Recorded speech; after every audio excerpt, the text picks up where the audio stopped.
together, God was reconciling the world to himself in Christ and entrusting to us the message of salvation.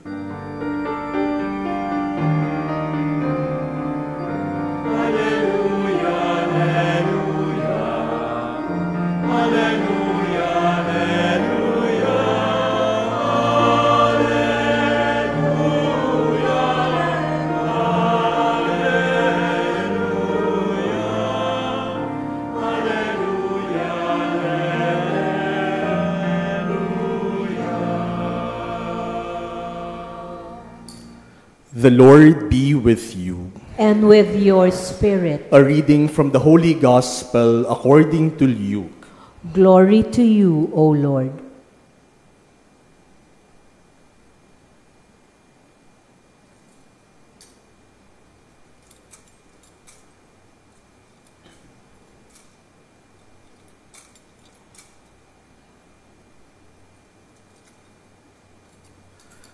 Jesus addressed this parable to those who were convinced of their own righteousness and despised everyone else. Two people went up to the temple area to pray. One was a Pharisee, and the other was a tax collector. The Pharisee took up his position and spoke this prayer to himself. O God, I thank you that I am not like the rest of humanity, greedy, dishonest, and adulterous, or even like this tax collector. I fast twice a week, and I pay tithes on my whole income. But the tax collector stood off at a distance and would not even raise his eyes to heaven, but beat his breast and prayed, O God, be merciful to me, a sinner. I tell you, the latter went home justified, not the former. For whoever exalts himself will be humbled, and the one who humbles himself will be exalted.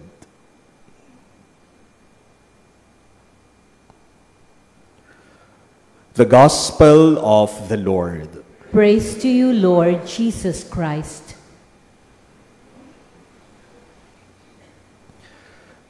My dear brothers and sisters, for some Sundays now, Jesus, through our Gospels, has been teaching us lessons of prayer. Kung sinubaybayan niyo po ang mga ebanghelyo nitong mga nakaraang linggo ng ating pagsisimba, marirealize natin na ang aral na itinuturo ni Jesus ay tungkol sa panalangin. And so I wish to begin by making a short review of the past lessons that Jesus taught us. Let us begin 3 Sundays ago. 3 linggo lang ang nakararaan. Naaalala niyo pa po ba ang Gospel 3 Sundays ago?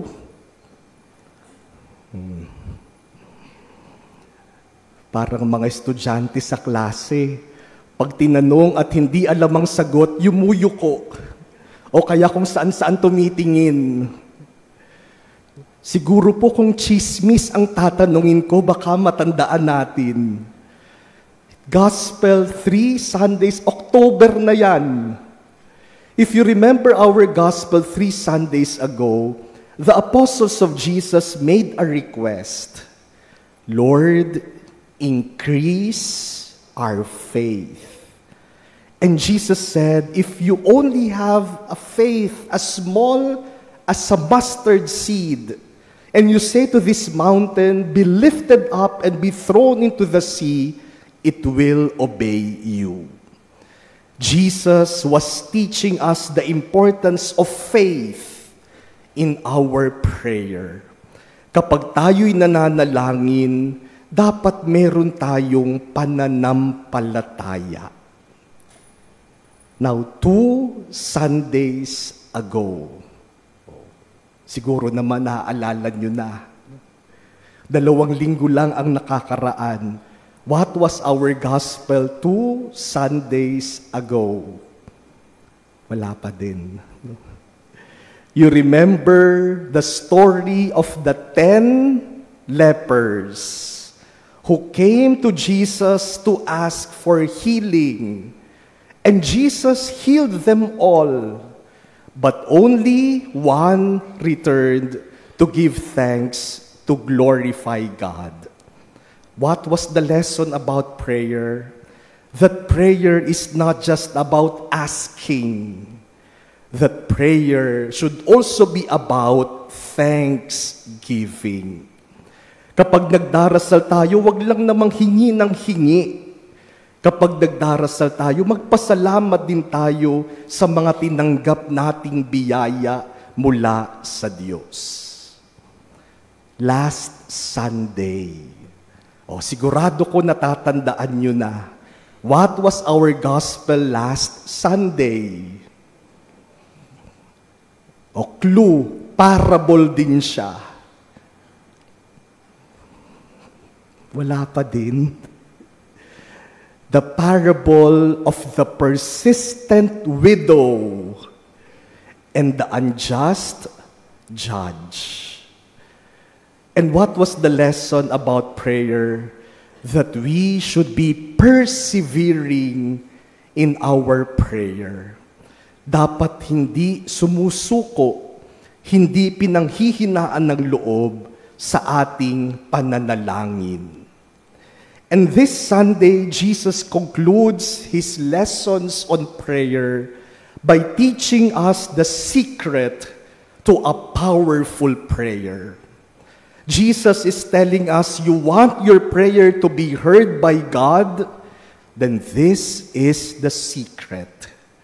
And He told us the story, the parable of the Pharisee and the tax collector. Both men went to the temple. Both stood before God and both prayed. But at the end of their prayer, Jesus said, only one went home justified, not the former. Only the tax collector went home justified, not the Pharisee. Why? Because the tax collector prayed with a humble heart. And so Jesus teaches us today, if you wish your prayer to be powerful, to be effective, then pray with a humble heart. Huwag tayong mayabang pag nagdarasal tayo. Kasi wala naman tayong ipagyayabang sa Diyos. Sometimes we are like the Pharisee who present to God our credentials. We pray to God, but all we say to God are our achievements and the good things that we do. If we do that, like the Pharisee, we will go home unchanged, still focused on ourselves, still trapped in ourselves. But the tax collector cannot even look at God. He simply prayed, "O God, be merciful to me, a sinner." And because of his humility, he went home justified.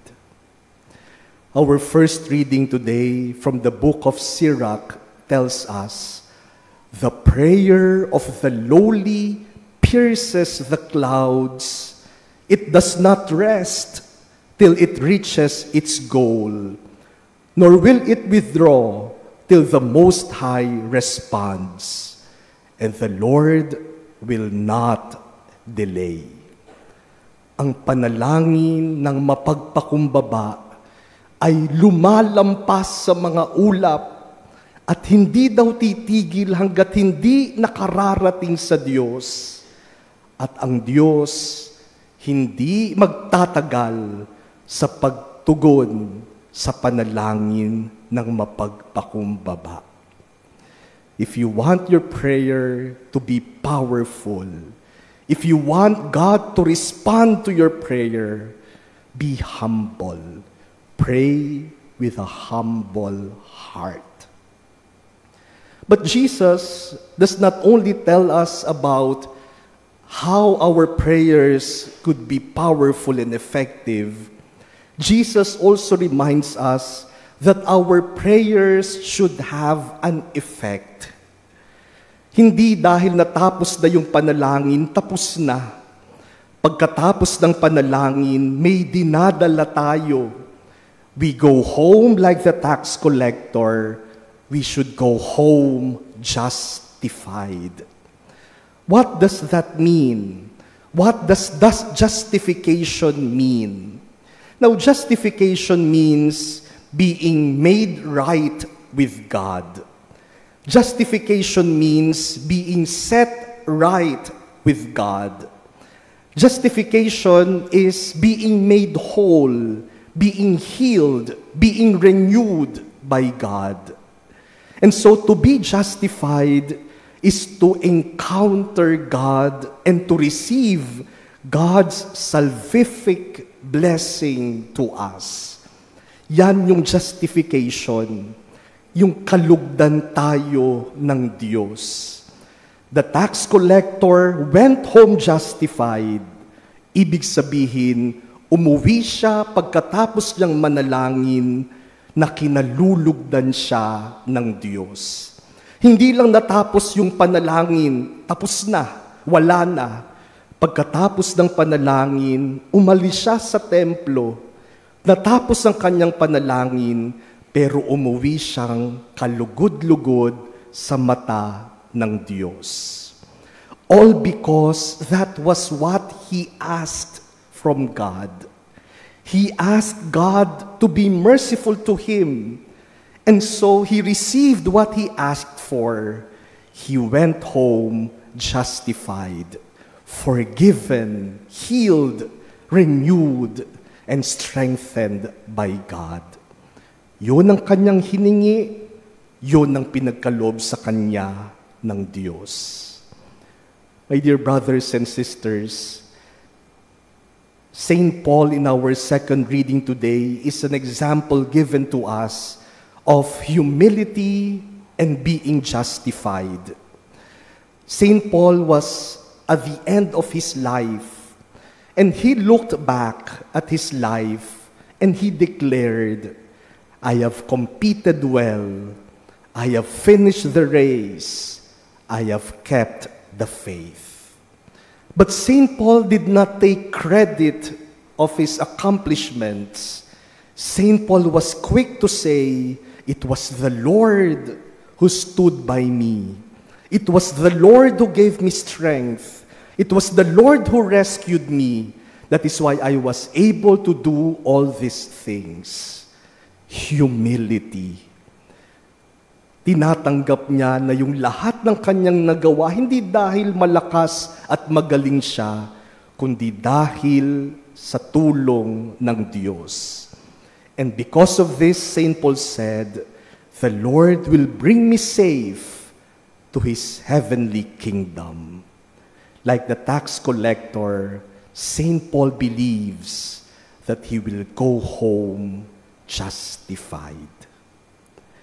My dear brothers and sisters, like the tax collector and the Pharisee, every Sunday we also go up to the temple to pray. Every day we pray to God. But the question is, when we leave, do we go home justified? After attending the Mass, after praying, after leaving this chapel, do you go home justified? It all depends on what you came here and what you are searching for.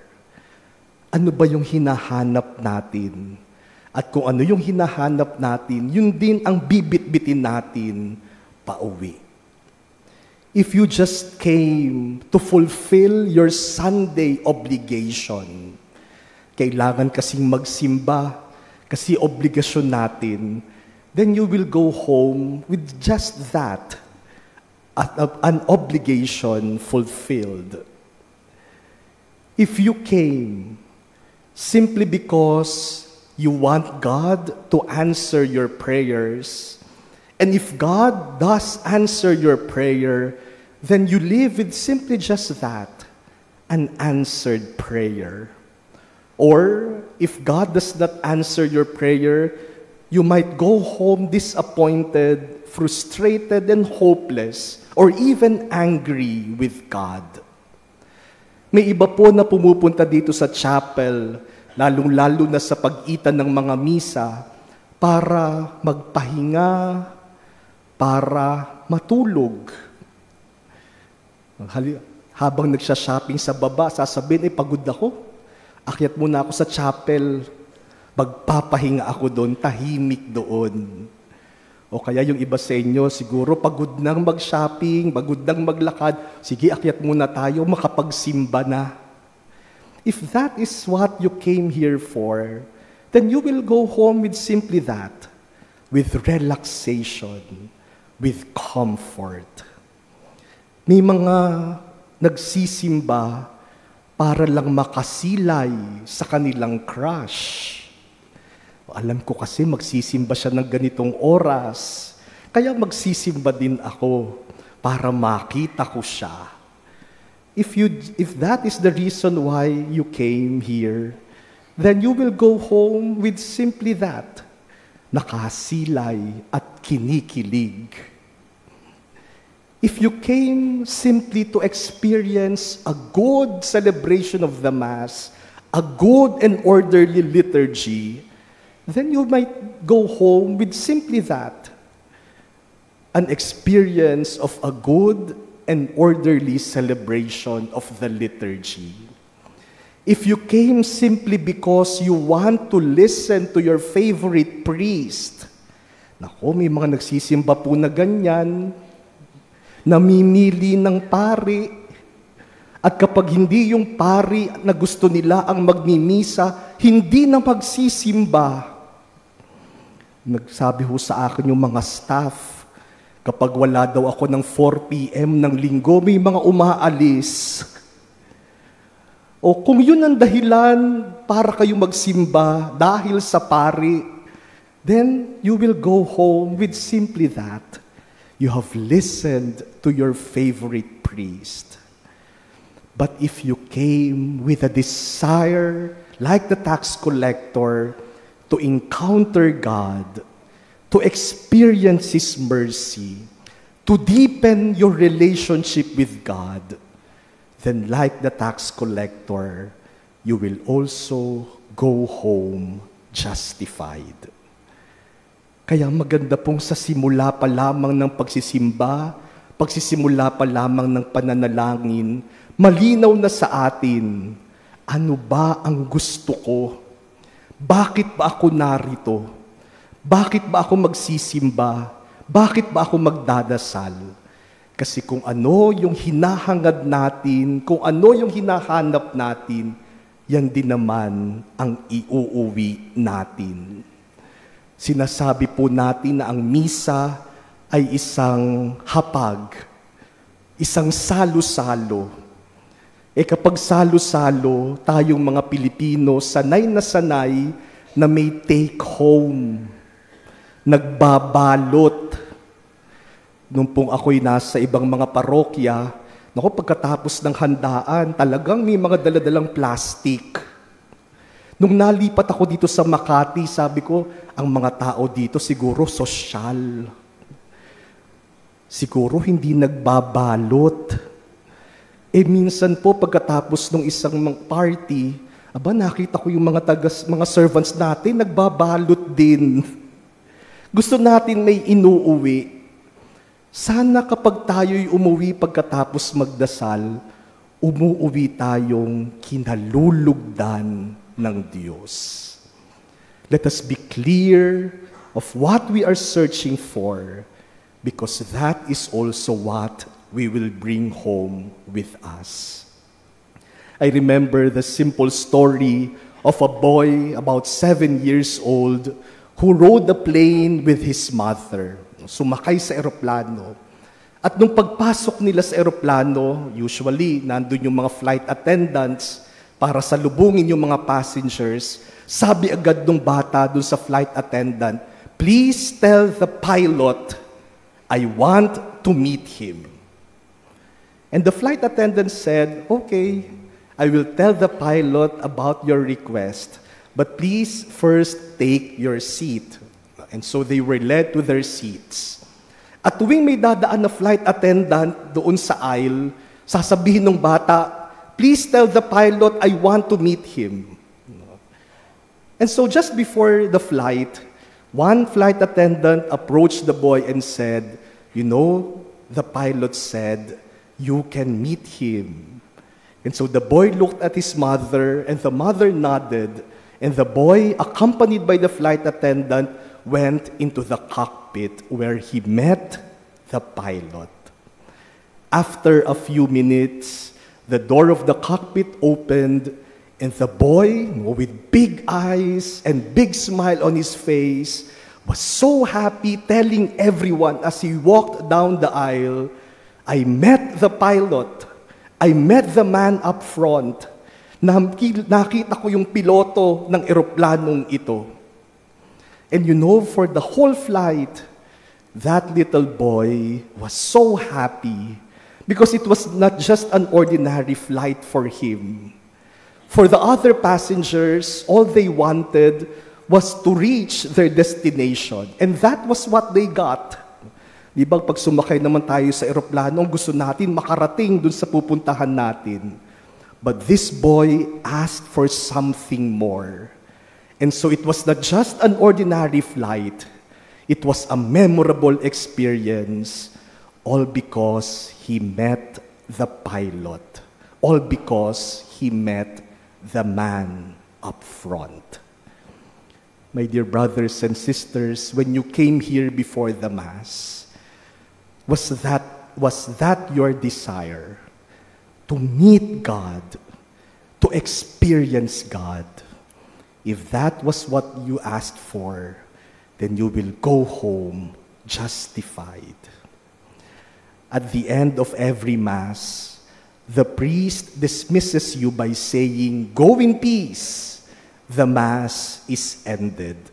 At ano po ang sagot ninyo? Thanks be to God. Pumapalakpak pa nga tayo. Thanks be to God. Minsan iniisip ko, bakit kaya sila pumapalakpak? Baka ibig sabihin, thanks be to God, natapos din ang misa. Makakaalis na, makakakain na, makakauwi na. May every time we are dismissed from the Mass and we say thanks be to God, may it be a gratitude, our grateful hearts, an expression of our gratitude to God, because we are sure we are going home justified, renewed, strengthened, and embraced by God's love.